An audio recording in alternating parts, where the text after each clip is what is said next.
Hello दोस्तों, नमस्कार। स्वागत है आपका अपने यूट्यूब चैनल पर। तो दोस्तों, कक्षा 10 की बुक राजस्थान का इतिहास और संस्कृति चल रही है अपनी। इसमें अपने अध्याय नंबर 2 का अध्ययन कर रहे थे। तो राजस्थान के प्रमुख लोक देवता और कुछ संतों के बारे में हम पीछे के वीडियो में पढ़ चुके हैं। तो हम इस वीडियो में पढ़ेंगे, आगे के जो संत है वो पढ़ेंगे। और इस वीडियो में अपना अध्याय नंबर 2 कंप्लीट हो जाएगा। तो दोस्तों, वीडियो को ज़्यादा से ज़्यादा शेयर जरूर करें और चैनल को सब्सक्राइब जरूर कर लें।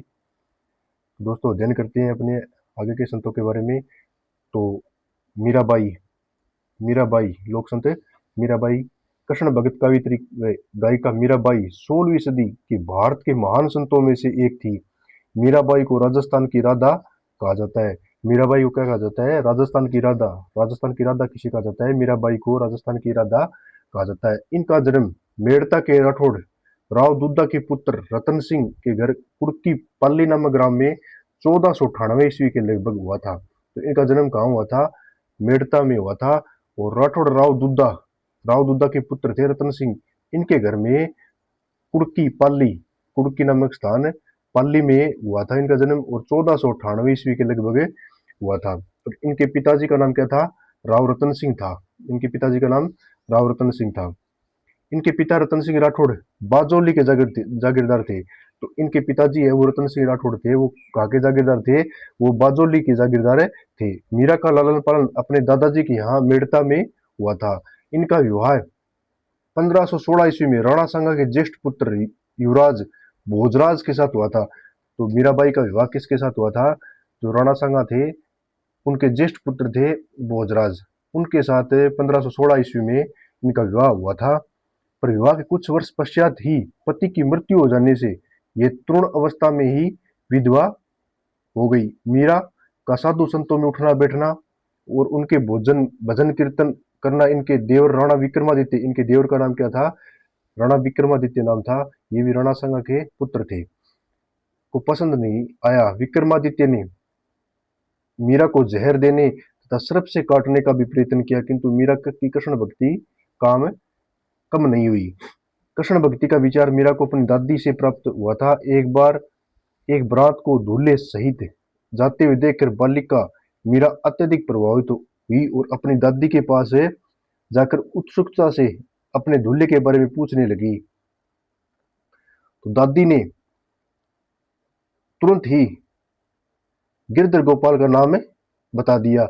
मीरा को तभी से गिरधर गोपाल का की लगन लग गई। मीरा अपने अंतिम समय में गुजरात में द्वारिका के डाकोर स्थित रणछोड़ मंदिर में चली गई और वहीं 1547 ईस्वी में अपने गिरधर गोपाल में विलीन हो गई। तो उनकी मृत्यु कब हुई थी? 1547 ईस्वी में हुई थी। तो मीरा को उनके जो देवर थे विक्रमादित्य, उनके द्वारा जो कष्ट दिए गए उनसे तंग आकर वो कहाँ चली गई थी? द्वारिका, गुजरात में द्वारिका के डाकोर नामक स्थान में चली गई और वहां पे रणछोड़ मंदिर में रहने लगी।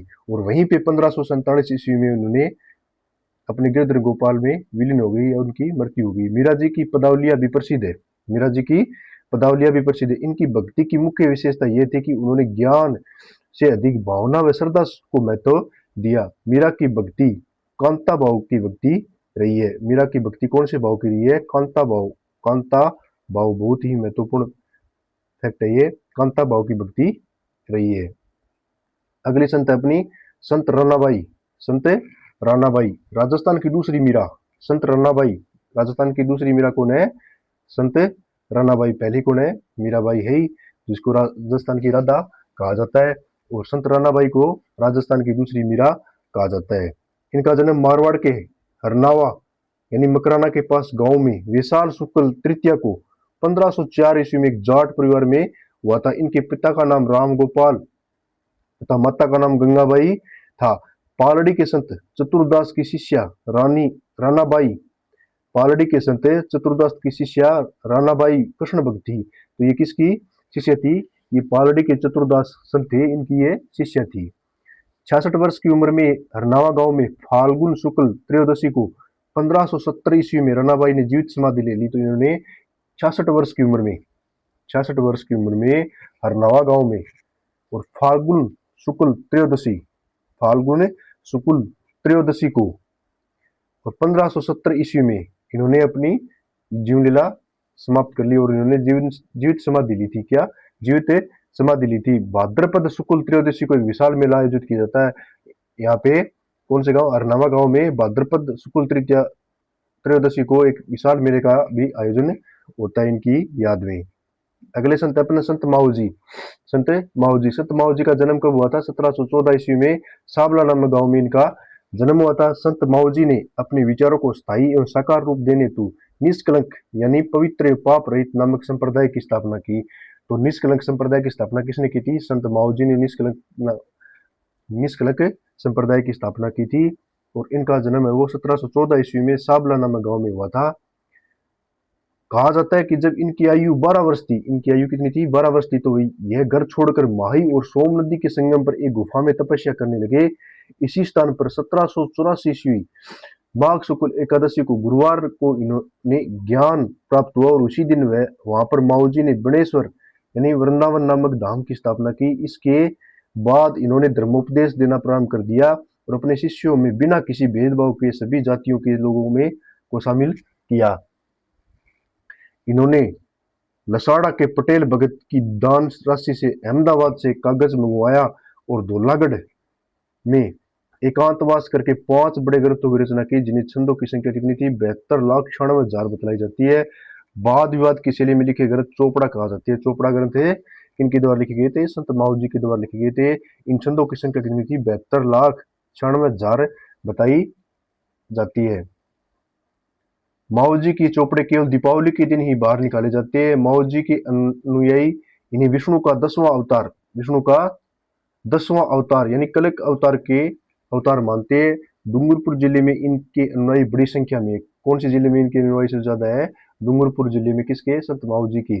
इनका मुख्य मंदिर साबला में है, जहां माऊ जी की शंख चक्कर गदा और पद्म सहित घोड़े पर सवार चतुर्भुज मूर्ति है। बणेश्वर धाम पर माघ शुक्ल पूर्णिमा को सोम, जाखम और माही नदियों की त्रिवेणी संगम पर मेला लगता है। तो त्रिवेणी संगम, सोम, माही, जाखम नदी के त्रिवेणी संगम पर मेला किसकी याद में भरा जाता है? तो संत माऊ जी के याद में बणेश्वर धाम पर माघ शुक्ल पूर्णिमा को इनका मेला लगता है।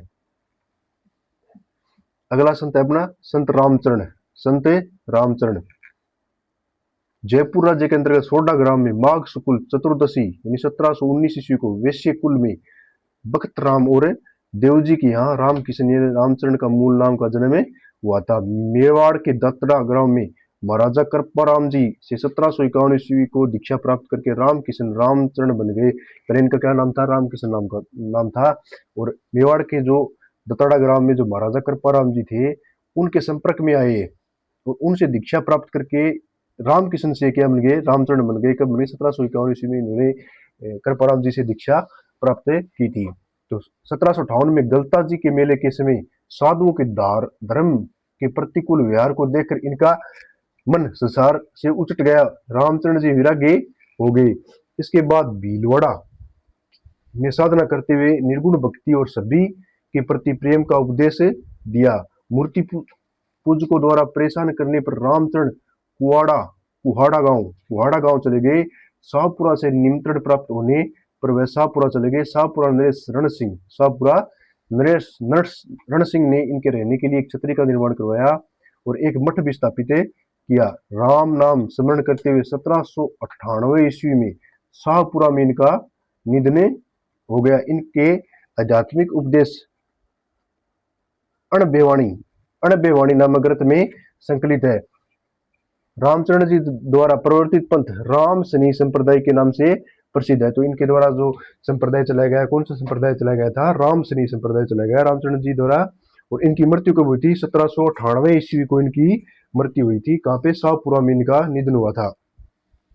और इनके जो आध्यात्मिक जो उपदेश दिए गए थे वो कौन से ग्रंथ में लिखे गए थे? अणबेवाणी नामक ग्रंथ में इनके जो आध्यात्मिक उपदेश है वो लिखे गए थे। इस संप्रदाय की 4 प्रधान शाखाएं मानी जाती है।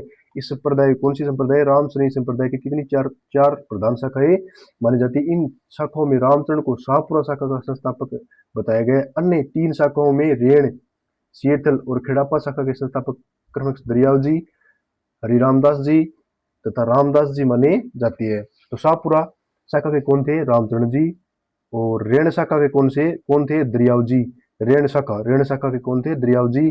और सिंहथल शाखा के कौन थे? हरिराम दास जी संस्थापक थे। और खेड़ापा शाखा थी, उनके संस्थापक कौन थे? रामदास जी। रामदास जी। इस प्रकार इस संप्रदाय में राम सनेही संप्रदाय की 4 पीठ प्रधान पीठ थी। दोस्तों ये बहुत ही महत्वपूर्ण फैक्ट है, याद करने योग्य फैक्ट है। तो दोस्तों ध्यान से देखना, राम सनेही संप्रदाय का फूलडोल महोत्सव, कौन सा? फूलडोल महोत्सव इस संप्रदाय की अपनी विशिष्टता है। तो दोस्तों वीडियो कैसा लगा? वीडियो को शेयर जरूर किया करो, और अगर आप चैनल पर नए हो तो कृपया चैनल को सब्सक्राइब जरूर कर लिया करो, और वीडियो को लाइक जरूर किया करो, और कमेंट में बताया करो कैसा वीडियो है, कैसा लगा आपको वीडियो। कमेंट में आप जरूर बताना। इसमें कुछ वस्तुनिष्ठ क्वेश्चन भी है, उसको देख लेते हैं हम अध्याय नंबर 2 में। तो निम्नलिखित में से कौन पंचपीरों में शामिल नहीं है? पंचपीरों में कौन शामिल नहीं है? पब्बू जी महाराज थे, गोगा जी थे, और रामदेव जी थे। लेकिन तेजा जी महाराज है वो पंचपीरों में शामिल नहीं थे। ये ध्यान देने योग्य बात है कि तेजा जी महाराज है वो पंचपीरों में शामिल नहीं थे। अपना दूसरा क्वेश्चन, तेजा जी का जन्म किस जिले में हुआ था? तेजा जी महाराज का जन्म कहाँ हुआ था?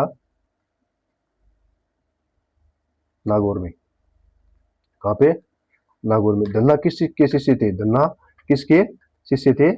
धन्ना रामानंद के शिष्य थे। संत धन्ना रामानंद के शिष्य थे।